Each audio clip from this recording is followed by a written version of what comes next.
Hello, everybody, and welcome to the SQL Job Database. And I'm your host, Bart Chihansky. All right, so this is my entity relationship diagram. I kind of added the numbers to all the tables so you can get some sort of logical hierarchy of what's going on. I also selected you can see it's blue over here on this one, just to show you that's kind of like the last one. Okay, so we're going to start with number one, job. I used to call it in the beginning when I started jobs plural. But then I realized the actual framework of the database needs to be to identify in terms of one row or in terms of one view, one job, right? So I'm actually looking for one job. And then later on, you can see rows 2, 3, 4, 5 are four types of jobs. The Unreal jobs, Unity jobs, Algo jobs, which are algorithm jobs, and soft jobs, which are called software jobs.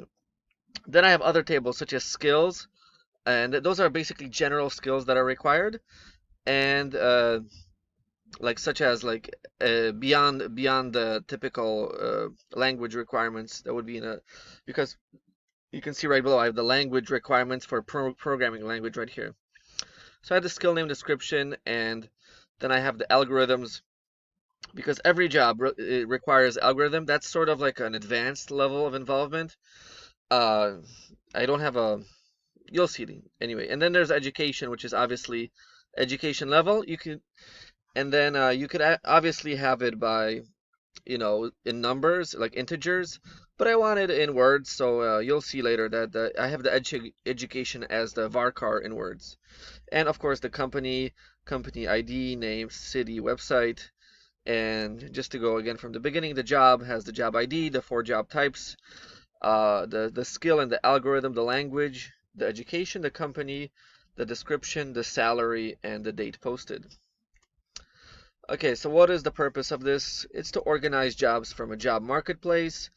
There's four types of jobs, like I said, and one thing that's important is because there's four types of jobs. If I would choose one job ID, the other types become null, right? And then also, so because of this, each job type has a unique identifier, and I rank them because of the specialization type, but there's many different ways to normalize the database. And here I give an example why I need to kind of create these types, because like let's say the algorithm jobs would be like a stock market algorithm for Forex, like foreign exchange algorithms, AI, artificial intelligence, autonomous driving algorithms. Software is similar to algorithms, but it's different because it's more of an API kind of thing, like applications. So I wanted to separate them. And then in the beginning, when I started, I had one category called games, and I had Unity and Unreal within the category of games because those are two game engines. But later on, I just realized, it's better to just instead of hiding it deeply within a subtable, it's better to just put it all up there because there's only four types of jobs that I focus on: the algo, the soft, the Unreal, and the Unity.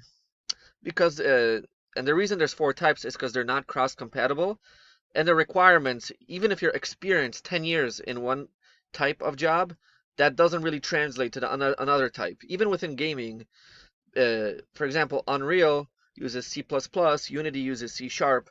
That's why employers don't recognize it as the same thing. So yeah, as I said, each job has their requirements. So when I was looking at a job posting, I was like, okay, what I need to focus on is the skills, the algorithms, the language, the education, and and a company also has its own separate table to elaborate on the city and the website address. And in the main job table, there's the salary, the date posted. So in conclusion, the purpose of this whole thing was to go to a job portal and just start doing data entry from the posted job to the SQL database, and then I could run queries and views, which I'm going to show to you right now. And how do I get started? Well, I'm graduating with the associates, and then also, I'm also thinking, what can I do with my bachelor? So I wanted to figure out like how can I really translate the marketplace into something useful for me. So again, I had the four job types. There was the algo jobs, software engineering, Unity Engine, C++. I mean Unreal Engine, C++, Unity, C Sharp. All right. All right. View one, the salaries for all four types. The main thing I want to show you here is that when the job ID column is fully filled with numbers, but in terms of the specific job, you see that at any one time, only one of the subtypes are selected. So you see when Unity job ID 4 for a Unity 3D expert is selected, the other ones become null. So that's what I want to show you is how that how those four types of jobs become implemented in a real life database. And then you can see also in the criteria, I sorted it descending by salary.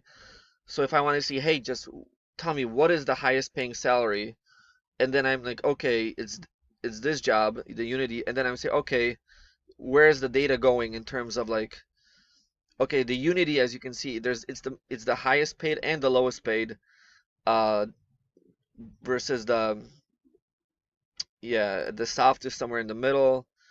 Yeah, but there's lots of criteria, so let's keep going.